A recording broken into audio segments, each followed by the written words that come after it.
আমাদের বিমানবন্দরে আমাদের মহামূল্যবান বিমান আছে, বিভিন্ন দেশ বিদেশের বিমান আসে, বিশেষ করে হযরত শাহজালাল আন্তর্জাতিক বিমানবন্দরে ইন্টারন্যাশনাল ফ্লাইট অপারেট করে, অনেক বিভিন্ন নামি দামি এয়ারলাইন্স অপারেট করে। সেখানে যদি কোনো একটা বিমানের কোনো দুর্ঘটনা হতো, এটা আরও খুবই একটা পরিস্থিতি বেসামাল হয়ে যেতে পারত আন্তর্জাতিকভাবে।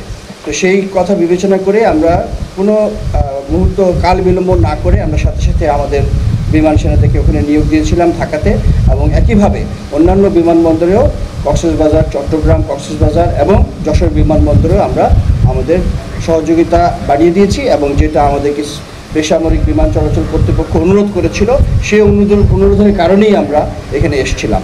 এবং আল্লাহর রহমতে এই কয়েকদিনে আমরা নিরাপত্তা আমি বলবো জোরদার করতে পেরেছি। নিরাপত্তা তো নিজস্ব তাদের আছে, কিন্তু কোনো কারণেই হোক, যে কারণেই হোক, আমাদের আর্ম পুলিশ ব্যাটালিয়নরা অনেকে ওই সময় স্থান ত্যাগ করেছিল। তো সেই শূন্যস্থানটা পূরণ করার জন্যে বিমান বাহিনীর সদস্যরা এগিয়ে গিয়েছে। পর্যন্ত আমরা বিমানবন্দরের সম্পূর্ণ নিরাপত্তা নিশ্চিত করতে পেরেছি। এটা হচ্ছে আমাদের একটা বড় ভূমিকা, যেটা আমরা রাখতে পেরেছি আমাদের। নিশ্চিন্তে খান স্বাস্থ্যকর অল টাইম পান, অল টাইম হেলদি লাইফ। এবং শুধুমাত্র যেই মুহূর্তে টোটাল একটা কেওস হয়েছিল, ওই সময় ছাড়া সম্পূর্ণ সময় আমাদের অপারেশন কোনো বিমানবন্দরে কখনোই বন্ধ হয়নি।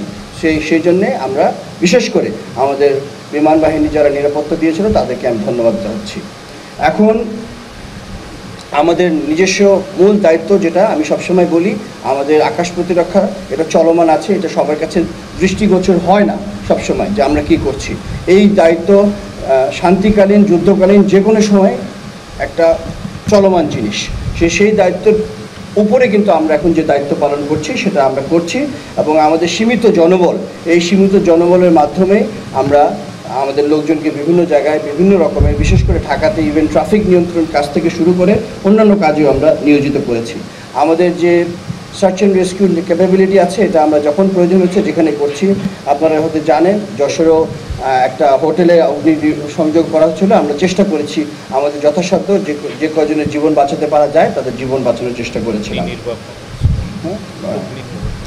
এখন আমাদের ভবিষ্যতে আমাদের নিজস্ব জানমালের নিরাপত্তা বিধান করে আমরা দেশের জন্যে আমাদের যা যা করার প্রয়োজনীয়, যেভাবে আমাদেরকে বর্তমান তত্ত্বাবধায়ক বা অন্তর্বর্তীকালীন সরকার যেটা আমাদেরকে দায়িত্ব দিবেন, আমরা সেই দায়িত্ব পালনের জন্য পুঙ্খানুপুঙ্খভাবে প্রস্তুত আছি, এবং আমরা আমাদের সহযোগিতা কন্টিনিউ করব। এই ব্যাপারে আমরা বদ্ধপরিকর।